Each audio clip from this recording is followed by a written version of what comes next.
ஹல்கே பரவாயில்ல போலக்கே. Task master fans யாராவது இருக்கீங்களா? வாழ்வே நிலை என்ன நினைத்தாலுங்கிற மாதிரி ஆயிடுச்சு டாஸ்க் மாஸ்டர் ஃபேன்ஸுக்குலாம். பிளாக் விடோ படத்தில் டாஸ்க் மாஸ்டரை ஏன்ப்பா ஃபீமேலாக ஜெண்டர் ஸ்வாப் பண்ணீங்கன்னு சொல்லி கேட்டால், இந்த பக்கம் டாஸ்க் மாஸ்டர் டோனி மாஸ்டர் தான் மர்சனரியாக வந்தால் இந்த கதைக்கு செட் ஆக மாட்டாராம். அதனால் ஃபீமேல் ஜெண்டர் ஸ்வாப் பண்ண தான் சொன்னாங்க. டோனி மாஸ்டர்ஸ் அவருடைய முக்கியமான வேலையே சண்டை போடுறதுல காசு வாங்கி எல்லாருமே போட்டு தள்ளுறது கிடையாது, ட்ரைனிங் கொடுக்கறது. ஏகப்பட்ட வில்லன்களுக்கு நிறைய அடியாட்கள் இருக்கிறத நீங்கள் பார்த்துருப்பீங்க. அவங்களுக்கு சண்டை சொல்லி கொடுக்கறது தாங்க மொதல் வேலை டாஸ்க் மாஸ்டருக்கு. Is a best trainer. எந்த அளவுக்குனா கவர்மெண்ட்டே இந்த மர்சனரிக்கு காசு கொடுத்து ஜான் வாக்கர் யூஎஸ் ஏஜென்ட்டுக்கு கேப்டன் அமெரிக்காவோட அந்த வித்தைகளை கற்றுக் கொடுக்க சொல்லியிருக்காங்க காமிக்ல. ஸோ அந்தளவுக்கு பெஸ்ட் ட்ரெயினர், யாராதாலும் பர்ஃபெக்டாக ட்ரெயின் பண்ணக்கூடியவர்.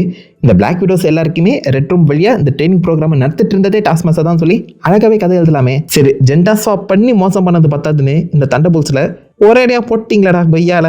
இதுக்கப்புறம் டாஸ்க் மாஸ்டர் வருவாருன்னு நினைக்கிறீங்களா?